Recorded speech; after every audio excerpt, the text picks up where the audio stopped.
Right, hello everyone, and welcome to the SoilWorks presentation for Midas. We're going to be focused today on 2D finite elements versus limit equilibrium analysis of slope stability. My name is Adam Kane and I'm a technical support engineer for Midas, and I'll be taking you through proceedings today. What I want to do first is just do a very quick sound check. We've done a test just before, so we know in office that we can hear it, but we just want some people to raise their hand in the room. So yep, alright, thank you very much. I can see that a couple of you have just raised your hands very quickly there. That's very good of you and very kind. If you want to contact us, if you have any technical difficulties, please phone the number on the screen or just email into UK support and somebody will answer the phone to you. So just go through some of the general housekeeping rules. I know that you can hear me now and you can see my screen. If you want to maximise your screen, just click on the two overlaying boxes up in the top right hand corner of the screen, and from there you'll be able to maximise it. If it does happen to go, your screensaver happens to kick in and your screen goes blank, then please set it to off or wiggle the mouse. So just using the go to webinar box, if you click on the red arrow it will go down to a thin strip. You are able to ask questions throughout and somebody will respond through a text form to answer any of your questions. So in our last webinar we saw the application of the limit equilibrium method and finite element method analysis for stability, pore pressure and coupled problems in geotechnics, with demonstrations in our 2D software SoilWorks. Midas GTS NX is our 3D finite element analysis software for geotechnical and tunnel analysis. Apart from geotechnics, Midas also develops solutions for buildings, bridges and mechanical industries. So just an introduction. Slopes are encountered during construction of embankments or digging out of trenches. Stability of slopes is one of the most common yet challenging aspects in geotechnics. The sequence of images on the screen below graphically show that initially a slope is stable under its own self-weight. Instability is often in the slope arises due to the action of external forces such as horizontal loads, seismic action or the seepage. A slope fails when induced shear stress due to these external loads exceeds the shear strength of the material itself. Choosing accurate material strength parameters is of most important, a very important factor which could determine stability of an engineered slope or any reinforcement requirements. So just the limit equilibrium method determines the global factor of safety for a slope using equilibrium of force and moments of each individual slice. The factor of safety is obtained from statics, as is given as the ratio of resisting to driving forces. If this value is less than 1, then the slope is unstable. So different solution techniques have been proposed and they mostly differ in what assumptions and formulations are made to solve the slope stability problem through statics. So another major difference comes in the form of how interslice shear forces are handled by the solution techniques. For example, the Morgenstern-Price method has different functions to define the orientation and location of interslice shear forces. So the half sign means that the interslice shear force is concentrated on the middle of the slice. Slip surfaces could either be the arc type, polygonal type or composite. One of the major drawbacks of the LEM or the limit equilibrium method is that it assumes one constant value of the factor of safety for all the slices. So therefore the LEM analysis does not predict accurate local slice behaviour, such as the normal stresses, etc., things like that basically. So for the global equilibrium, all the inconsistencies are smoothened out in the algebraic sum, and hence global factors of safety can be obtained with a good degree of confidence.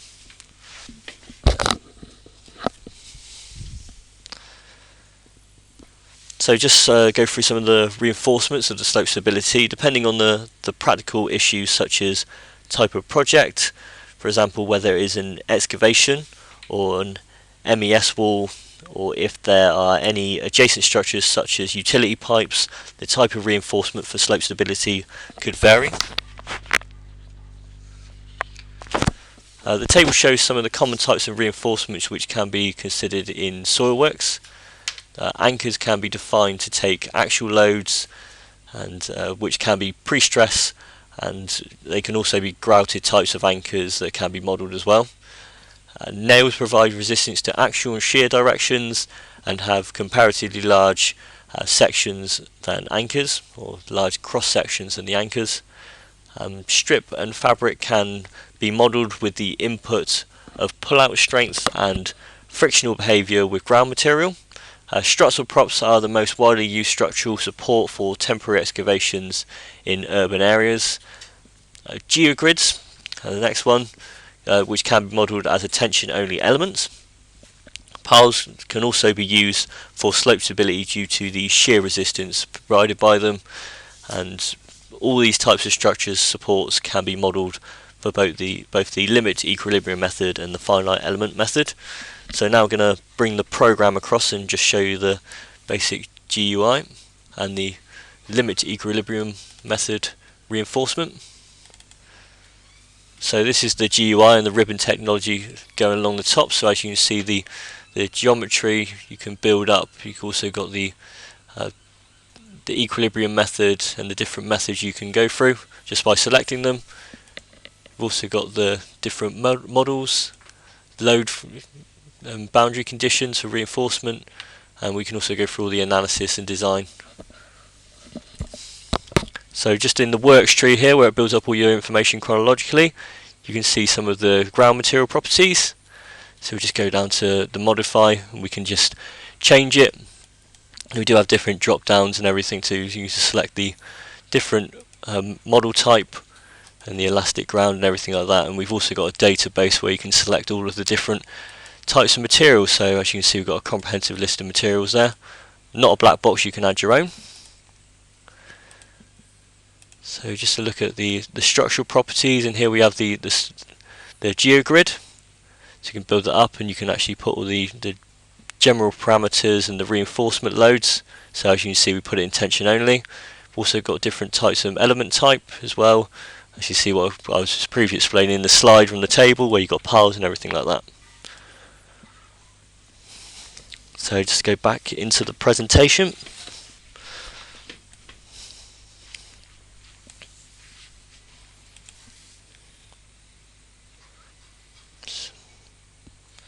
So as mentioned before, different types of LEM methods exist, differing in how they solve the problem of equilibrium of slices by statics. You can see the pros and cons of each method in the table. So Bishop's method is mostly widely used for slope stability analysis and is well suited for clays, as cohesive materials often go through rotational failure of mass volume about a point of rotation. For more complex problems involving highly heterogeneous ground with lessons of different materials between adjacent layers, and where the interslice shear force is expected to vary, one can use Morgenstern price method using variable functions for modelling interslice shear forces. So just to go back into the software, and I'll show you different analysis options for the limit equilibrium method.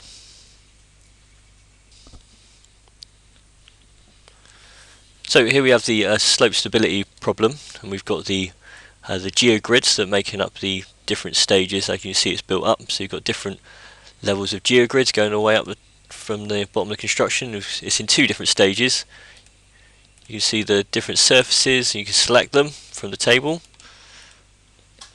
And you can see the water profile going up from the actual onto the ground there, the hydrostatic pressure.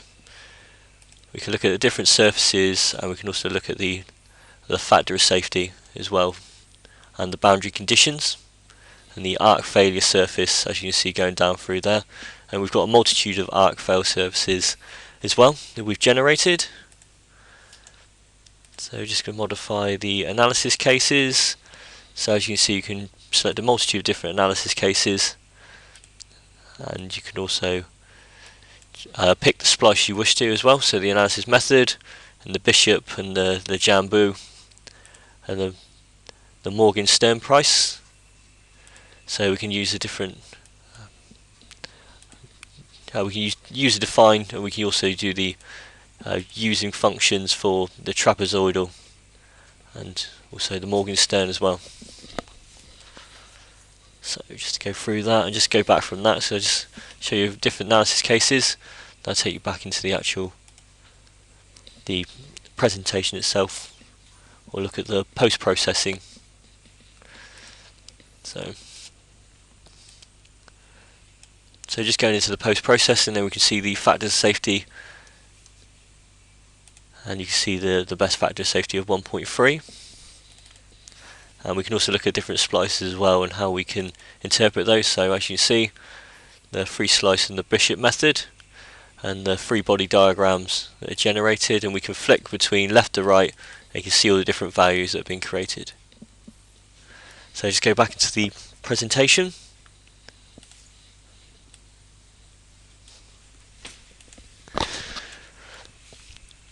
So just go through the finite element method. Due to the shortcomings in the limit equilibrium method for modelling the actual failure mechanism of satisfy kinematics during slope failure, continuum-based methods were developed, such as finite element methods, finite differences, boundary element method, and discrete element methods. Among these methods, finite element methods are most widely used to solve slope stability problems, assuming that the material is continuous. The finite element method gives more precise results as the analysis maintain force equilibrium, displacement compatibility at each node, constitutive equations to model linear elastic, non-linear elastic, and elastoplastic material behavior and the boundary conditions. So the finite element method requires iterative analysis, so computationality. They're a little more expensive than the limit equilibrium method in terms of definition of model through mesh and analysis runtime, but the finite element methods are of two different types, so the strength reduction method, or C-phi reduction, the stress analysis method, which is a combination of the limit equilibrium method and the finite element method, and hence it is more advantageous. So just go through the strength reduction method, which was first proposed by Zienkiewicz. In this method, the shear strength parameters, cohesion, and internal friction angle are gradually reduced until divergence in the solution with respect to the convergence criteria, such as bases of displacement or force or strain energy that occur. At that point, the slope is said to have failed. The final strength parameters are obtained by dividing the initial values by the factor of safety obtained from the analysis. So the strength reduction method and the finite element method analysis generally is sensitive to the dilation which would happen when the ground material is sheared. When the dilation is equal to initial friction angle, the analysis would run faster because of associated plasticity, but you might see higher magnitude of deformation, whereas if they are not equal, the analysis runtime would be higher, but the results would be more credible, representative of actual deformation within the ground. So the strength reduction method can model situations including effects of different types of reinforcement, surcharge loads, and groundwater conditions. As it was said in the previous webinar, input of elasticity modulus will also affect how the deformations will occur within the soil, and if reinforcements are present, then their relative ratio would determine the development of strains and displacements as the material shears. So just to go back into the software and show you the strength reduction method and the maximum equivalent strain. So as you can see, it's all completely meshed and the slope's been meshed.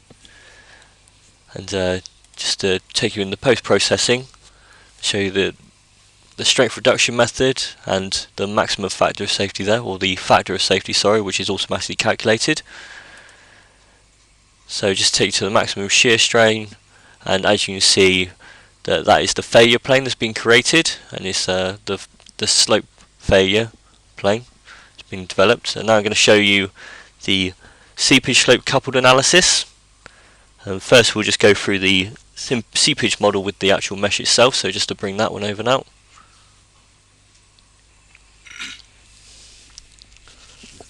So bring the model over, just going to take you over into the seepage coupled analysis model, and here you have it already meshed and everything, so all the actual layers have been created for the geometry and the ground layers as well. So here's the different mesh sets with the weathered rock and the soft rock and everything like that. So got some of the properties and weathered soil.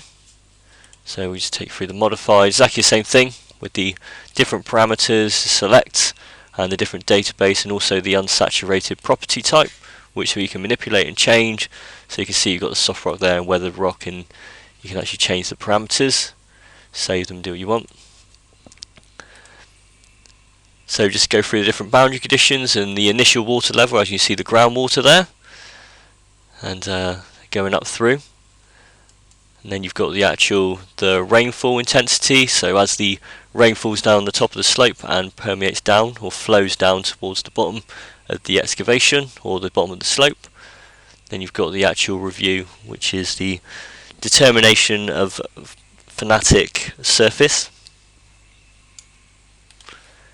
And then we've also got the different construction stages, so just to go through and modify one of them, just to show the construction stage, you can see the transient state for the seepage analysis, and we've also got the transient state analysis with the time steps.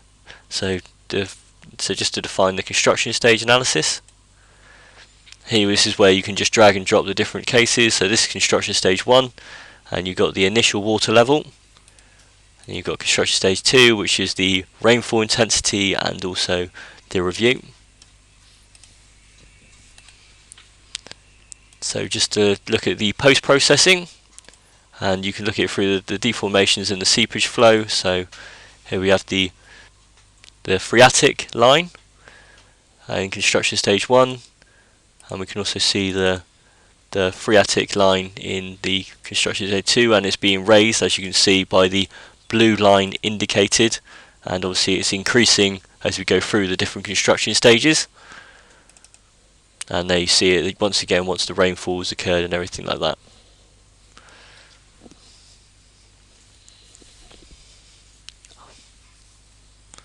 So now we've obtained the seepage analysis. So as the ground's becoming more saturated as more and more rainfall falls through the different days, so obviously we've got day 1, day 2, the factor of safety is decreasing. So as you see by day 2, then it's actually decreasing by a factor of 1, and then it goes down even further by day 3. So here we have the arc failure surface that's been generated, and your splices there as well, so we can look through those again, and the different free body diagrams.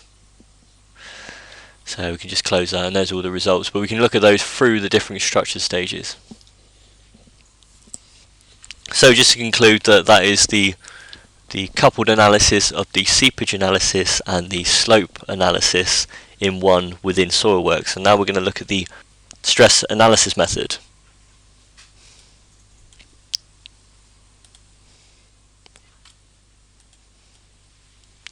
So the stress analysis method offers the simplicity of the limit equilibrium method and the accuracy of the finite element method in one method.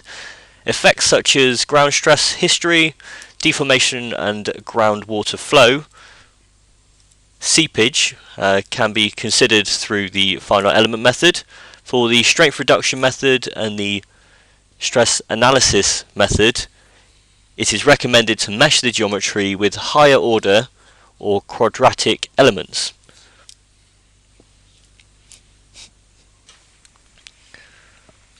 So now we're going to look at the consolidation and the slope coupled analysis and the effects of the ground improvement due to consolidation and its impact on the slope, stability, which can be reflected with a coupled analysis. So now just bringing over the ground model now. So as you can see, this is another embankment, and we've got the different ground layers and different material layers as they're built up. So just got the upper clay, and we can also select that and just manipulate it and show you. Just look at the different ones, so as you see all the different ground layers going down through and the different drainage types. So which the drains are improved, the drains are implemented to improve the consolidation of the soil as the different ground builds up, and we've got a selection of different drainage types that you can select. So just go through different analysis cases and different simulation of construction stages. So embankment 1, so as you can see the first part being added, and the second and the third, and as these layers are all added, then the consolidation of the soil underneath and the material properties change. So I'm just going to show you the material properties as they change going through. So just look at the increase in strength through the different stages. So as you can see, that soil is actually increasing in strength through the different construction stages, going through to embankment 3, which you can see by the columns in the bottom of the table there. So just to create the slope model and bring it over. So just by clicking here, this will automatically create the slope module. In effect, you don't have to create two separate models. So just to show you the slope module, to take you straight over. We've got the different analysis cases through the construction stages, the consolidation of the soil and the arc failure surfaces, with all your factors of safety and everything like that.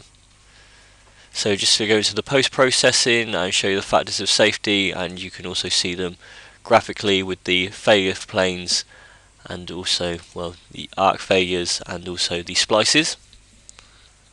So due to the consolidation of the soil, it will go through the deep-seated failure of the clays. So that is the deep-seated failure, and I'll be going back into the presentation to show you a few more slides.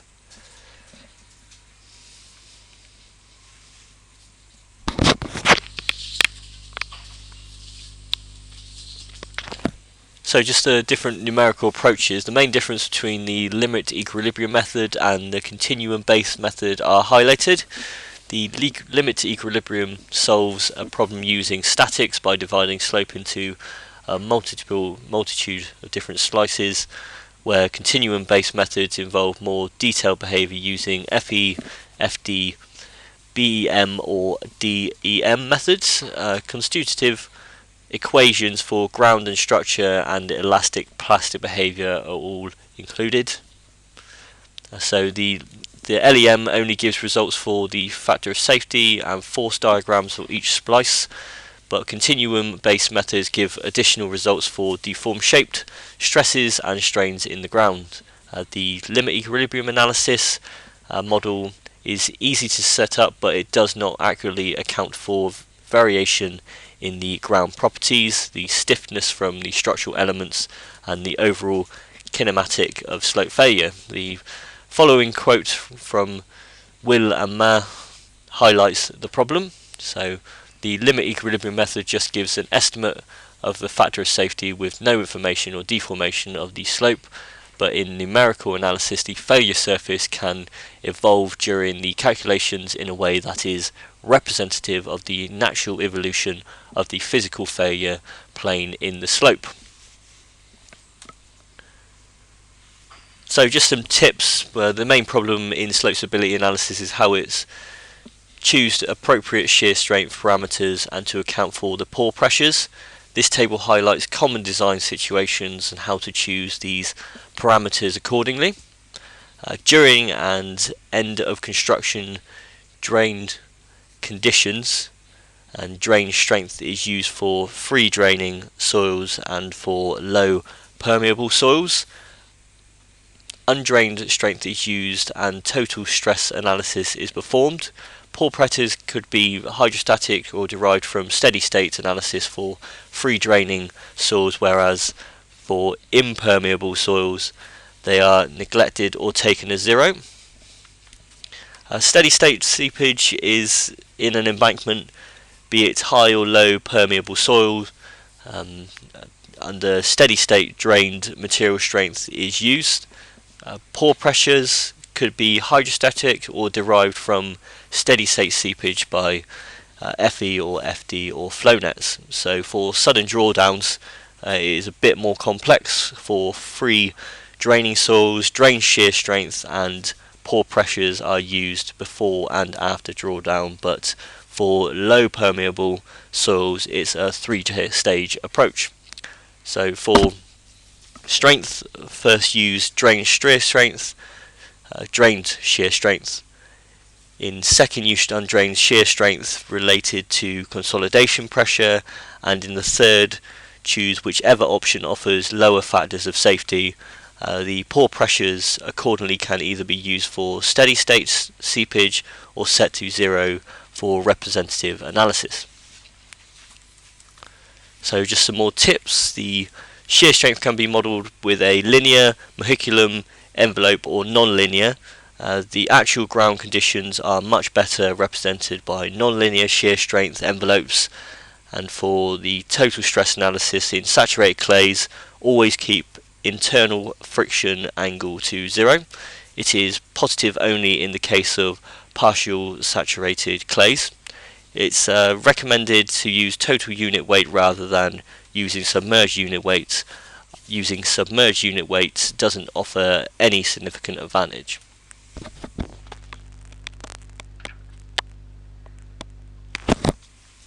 So in soft clays and loose sands, which have ductile stress strain behaviour and hence peak strength, can be used to represent the shear strength in the analysis, whereas the stiff clays and dense sands have brittle stress strain behaviour, and in this case residual shear strength should be used.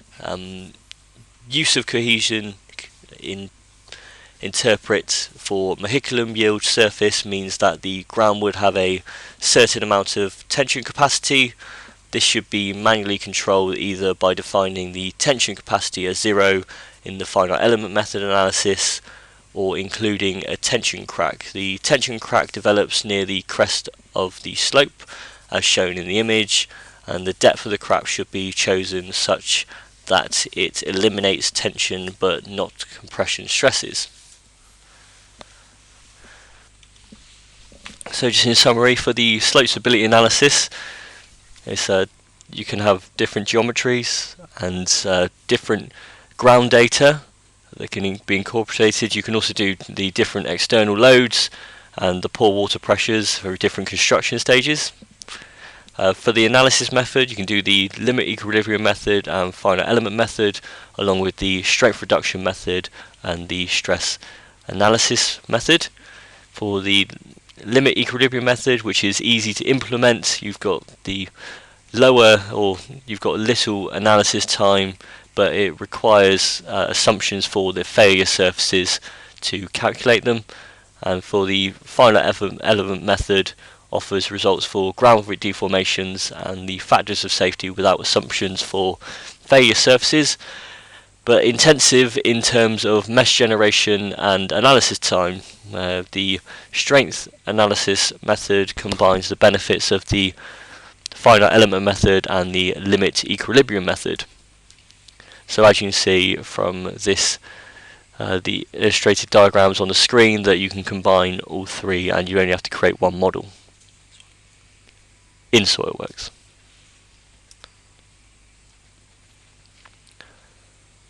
So, thank you for tuning into this webinar today. Just to let you know, our content is uploaded to YouTube, and you can click into any of our channels and learn more about the Midas products, and also to more learning about geotechnics and structural and also bridges. So my name's been Adam Kane, and thank you for coming along today. If you do wish to contact us, then all our details are on the screen. If you want a bespoke demonstration or a validation copy of the software, just please come in and we'll be able to provide you with that.